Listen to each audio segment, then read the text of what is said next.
ಜಿಲ್ಲೆಯ ಖ್ಯಾತ ಕೊಂಕಣಿ ಕಲಾಕೂಟಂ ಸಂಸ್ಥೆಯು ಪ್ರಸಕ್ತ ವರ್ಷದಿಂದ ವಿವಿಧ ರಂಗಗಳಲ್ಲಿ ಅದ್ಭುತ ಸಾಧನೆ ಮಾಡಿದ ಜಿಲ್ಲೆಯ ಕೊಂಕಣಿ ಭಾಷಿಕರಿಗೆ ಕೊಂಕಣಿ ಕಿರೀಟ ಹೆಸರಿನ ಪ್ರಶಸ್ತಿಯನ್ನು ನೀಡಲು ಮುಂದಾಗಿದೆ.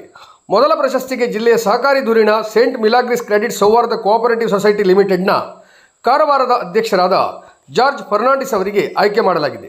ಡಿಸೆಂಬರ್ 8ರಂದು 6:30 ಗಂಟೆಗೆ ಹೊನ್ನಾವರ ಪಟ್ಟಣದ ನ್ಯೂ ಇಂಗ್ಲಿಷ್ ಶಾಲೆಯ ಸಭಾಭವನದಲ್ಲಿ ನಡೆಯುವ ಕೊಂಕಣಿ ಕಲಾಕೂಟಂ ಸಂಸ್ಥೆಯ 13ನೇ ವಾರ್ಷಿಕೋತ್ಸವದಲ್ಲಿ ಈ ಪ್ರಶಸ್ತಿಯನ್ನು ಪ್ರದಾನ ಮಾಡಲಾಗುತ್ತಿದ್ದು, ಕಾರ್ಯಕ್ರಮಕ್ಕೆ ಉದ್ಘಾಟಕರಾಗಿ ಕರ್ನಾಟಕ ಕೊಂಕಣಿ ಸಾಹಿತ್ಯ ಅಕಾಡೆಮಿ ಮಂಗಳೂರು ಇದರ ಅಧ್ಯಕ್ಷರಾದ ಜೋಕಿಮ್ ಸ್ಟ್ಯಾನಿ ಅಳ್ವಾರಿಸ್ ಅವರು ಆಗಮಿಸುತ್ತಿದ್ದು, ಮುಖ್ಯ ಅತಿಥಿಯಾಗಿ ಹೊನ್ನಾವರದ ಖ್ಯಾತ ಉದ್ಯಮಿ ಶ್ರೀಕಾಂತ್ ಸುಬ್ರಾಯ ನಾಯ್ಕ್ ಆಗಮಿಸಲಿದ್ದಾರೆ.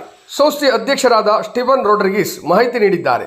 ಕಾರ್ಯಕ್ರಮದಲ್ಲಿ ಕೊಂಕಣಿ ಕೂಟಂ ಡ್ರಾಮಾ ಅವಾರ್ಡ್ಸ್ 2024 ಸಹ ನಡೆಸಲಾಗುತ್ತಿದ್ದು, 2024 ಅವಧಿಯಲ್ಲಿ ಪ್ರದರ್ಶನಗೊಂಡ ಜಿಲ್ಲೆಯ ಅತ್ಯುತ್ತಮ ಕೊಂಕಣಿ ನಾಟಕಕ್ಕೆ ಪ್ರಥಮ, ದ್ವಿತೀಯ, ತೃತೀಯ ಸ್ಥಾನಗಳನ್ನು ನೀಡಲಾಗುತ್ತಿದ್ದು, ಟ್ರಾಫಿಯೊಂದಿಗೆ ಕ್ರಮವಾಗಿ 15,000, 10,000, 5,000 ರೂಪಾಯಿ ನಗದು ಬಹುಮಾನ ನೀಡಿ ಗೌರವಿಸಲಾಗುತ್ತದೆ. ಅದಲ್ಲದೆ ಶ್ರೇಷ್ಠ ನಟ, ನಟಿ, ಶ್ರೇಷ್ಠ ಹಾಸ್ಯಗಾರ, ಹಾಸ್ಯಗಾರ್ತಿ, ಶ್ರೇಷ್ಠ ಖಳನಾಯಕ, ಶ್ರೇಷ್ಠ ಲೇಖಕ, ಶ್ರೇಷ್ಠ ನಿರ್ದೇಶಕ ಪ್ರಶಸ್ತಿಗಳನ್ನು ನೀಡಲಾಗುತ್ತಿದ್ದು, ಮಂಗಳೂರಿನ ಪ್ರತಿಷ್ಠಿತ ಮಾಂಡ್ ಸೋಬಾಡ್ ಸಂಸ್ಥೆಯ ಕಲಾಕುಲ ಸಂಘಟನೆಯಿಂದ ಐರಿಕ್ ಸೈರಿಕ್ ಎಂಬ ಹಾಸ್ಯಮಯ ಕೊಂಕಣಿ ನಾಟಕ ಪ್ರದರ್ಶನ ನಡೆಯಲಿದೆ.